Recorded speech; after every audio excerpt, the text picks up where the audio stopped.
Praise the Lord. பலவானின் வீட்டை பற்றி உவமையை இயேசு ஏன் சொன்னார் என்பதை பார்க்கலாம். பலவானின் வீட்டை பற்றி உவமையின் மூலமாக சாத்தான் மீது இயேசுவின் அதிகாரம், ஆவிக்குரிய போரின் தன்மை மற்றும் தேவனுடைய வல்லமையால் தீமையை வெல்வது என்றால் என்ன என்பதை பற்றி நாம் புரிந்து கொள்ள முடிகிறது. குருடனும் ஊமையுமான இருந்த ஒரு பிசாசு பிடித்த மனுஷனை இயேசு சுகப்படுத்துகிறார். ஜனங்கள் ஆச்சரியப்பட்டு அவர் தாவீதின் குமாரன் மெசியா என்று ஆச்சரியப்படுகிறார்கள். ஆனால் பரிசேயர் பிசாசின் தலைவனாகிய பெயல்செபூலை கொண்டுதான் இயேசு பிசாசுகளை துரத்துகிறார் என்று குற்றம் சாட்டுகிறார்கள். அவர்களுக்கு பதிலளிக்கும் விதமாக இயேசு மத்தேயு 12 அதிகாரம் 29 வசனத்தில் இந்த பலவான் வீட்டை கொடுத்து உவமையாக சொல்றாரு. அந்த உவமை என்னவென்றால், அன்றையும் பலவானை முந்தி கட்டினாலே ஒழிய பலவான வீட்டுக்குள் ஒருவன் புகுந்து அவன் உடைமைகளை எப்படி கொள்ளையிடக்கூடும்? கட்டினாலே ஆகின் அவன் வீட்டை கொள்ளையிடலாம் என்பது தான் உவமை. இதிலே 4 காரியங்கள் நாம் அறிந்து கொள்ள வேண்டும். முதலாவது, பலவான் சாத்தானை குறிக்கிறது.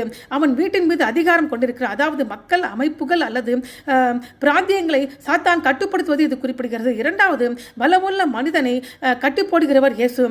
இயேசு சாத்தானை விட வல்லமையானவர். இயேசு சாத்தானின் எல்லைகளை படையெடுத்து அவரை கட்டி குணமாக்கப்பட்ட பிசாசு பிடித்த மனிதனை போல சாத்தானால் சிறைப்பட்டவர்களை விடுவிக்க வந்திருக்கிறார். மூன்றாவது, வீடு சாத்தானின் செல்வாக்கின் சாம்ராஜ்யத்தை குறிக்கிறது. பாவம், அடக்குமுறை அல்லது பிசாசுகள் அடிமைப்படுத்தப்பட்ட மக்கள் சாத்தானுடைய சாம்ராஜ்யத்தில் இருக்கிறாங்க. நான்காவது, கொள்ளையிடுகிறவர் இயேசு. வீட்டிலிருந்த ஆத்துமாக்கள் வாழ்க்கை மற்றும் சுதந்திரத்தை இயேசு கொள்ளையிடுகிறார். அதாவது இயேசு மக்களை காப்பாற்றுவதன் மூலமும் குணப்படுத்துவதன் மூலமும், அதாவது பாவம் என்கிற சிறையிலே கைதியாக இருக்கிறவர்கள் விடுவிப்பதன் மூலமும் சாத்தானின் வீட்டை கொள்ளையடிக்கிறாரு. இயேசு வெறுமனே போதிக்கவோ அல்லது குணப்படுத்தவோ வரவில்லை. ஆனால் எதிரி பிரதேசத்தை ஆக்கிரமித்து சிறைப்பட்டவர்களை விடுவிக்க வந்திருக்கிறாரு. இயேசு இந்த ஓமையை ஒரு சொற்றொடரோடு முடிக்கிறார். என்னவென்றால், என்னோட இராதவன் எனக்கு விரோதியாக இருக்கிறான், என்னோட சேராதவன் சிதறடிக்கிறான் என்று முடிக்கிறார். அதாவது ஆவிக்குரிய விஷயத்தில் நாம் நடுநிலைமையாக இருக்க முடியாது. ஒன்று நாம் இயேசுவோடு சேர்ந்து அவருடைய ராஜ்யத்தில் இருக்க வேண்டும், அல்லது சாத்தானின் சிறையிருப்பில் பலவானின் வீட்டுக்குள் இருக்க வேண்டும்.